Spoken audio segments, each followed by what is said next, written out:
Cilj ove vežbe je da probamo da odredimo brzinu svetlosti na sličan način kao što smo merili brzinu zvuka u vazduhu.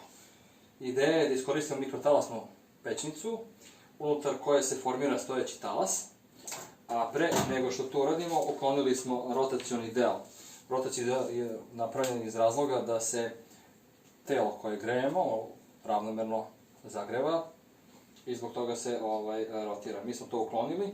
Unutar mikrotalasne pećnice formirat će se stojeći talas i onda će delovi ove čokolade ili nečeg drugog, možemo napraviti eksperiment sa belancetom, koji se najviše budu grejali, zapravo predstavljati vrh brega i dno susedne dolje. Između njih će biti pola talasne dužine. Nakon 30 sekundi izvadit ćemo čokoladu, čačkalicom ćemo da opipamo mesta gde je čokolada najviše istopljena i pokušat ćemo da izmerimo kolika je polovina talasne dužine.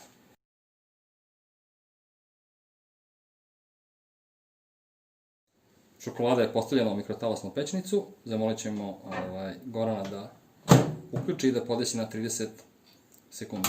Može.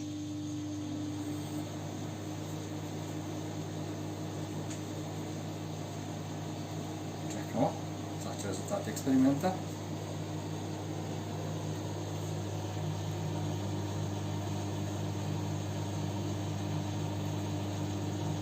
Treba da pripremimo čaškalice da bismo našli mesta koja su se najviše rastopila.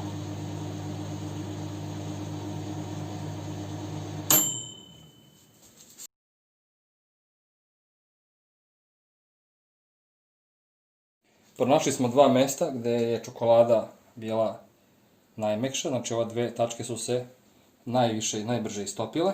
Pretpostavljamo da su tu susedni vrh brega i dno dolje stojećeg talasa. Sada ćemo uzeti lemnjer i izmerit ćemo koliko je rastojanje između njih i to će nam predstavljati ono što znamo, polovinu talasne dužine.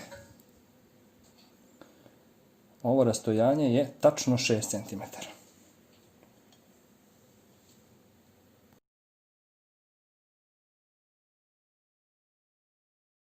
Znači još jedno imamo dve tačke, ove dve tačke su najistopljenije, 0 do 6 cm.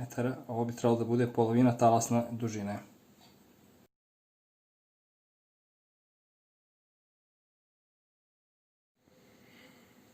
Evo ova naša čokolada je žrtvovana za dobrobit nauke. Znači ovo bi recimo bio vrh brega, ovo bi bilo dno dolje, ja ću to da nacrtam. Znači unutar mikrotalasne pećnice imamo jedan stojeći talas. Mi smo merili rastojanje između ove tačke i ove tačke. Ovo je bio vrh brega. Ovo je dno dolje. I kao što znamo, rastojanje između ove dve tačke predstavlja polovinu talasne dužine. Eksperiment je pokazao da je polovina talasne dužine 6 cm. Odavde lako izračunamo da je talasna dužina 12 cm. Sad ćemo potrebiti formulu za talasno kretanje koja kaže da je U jednako lambda puta ni. U je brzina talasa, lambda talasna dužina, ni je frekvencija. Računamo kolika je brzina, talasna dužina će biti 12 cm.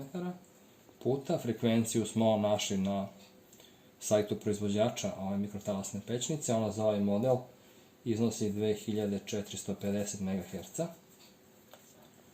I to sve kad se izmnoži, 12 cm puta 2450 MHz iznosi 29400 puta 10 na 6 cm u sekundi, odnosno 2,94 puta 10 na 10 cm u sekundi.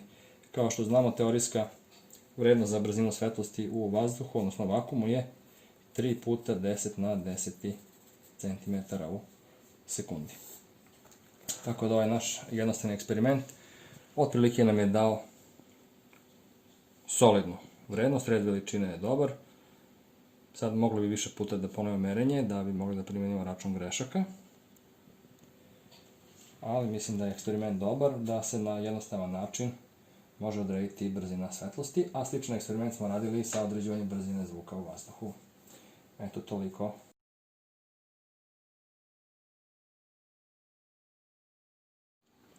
Rezultati eksperimenta, određivanje brzine svetlosti pomoću mikrotalasne pećnice i čokolade.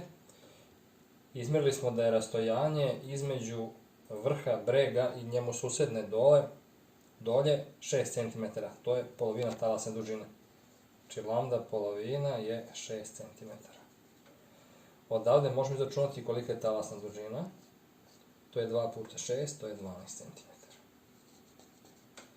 Sad ćemo da primjenimo formulu za talasno kretanje koja kaže da je brzina talasa jednaka proizvodu talasne dužine i frekvencije.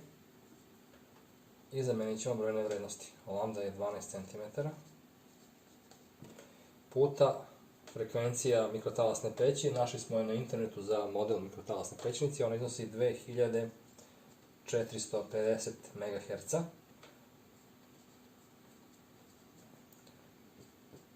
Dvanaest puta 2450 je 29400 cm u sekundi.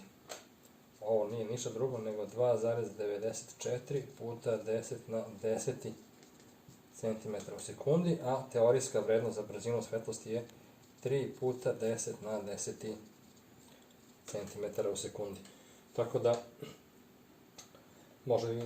mogli da ponovimo merenje više puta, pa računamo grešak kada odredimo grešku, a svakako red veličine je dobar i mislim da za ovaj eksperiment sasvim prihvatljiva vrednost brzine svetlosti na lak i jednostavan način, a na kraju eksperimenta čokolada može da se pojede i ukusnije je nego obična.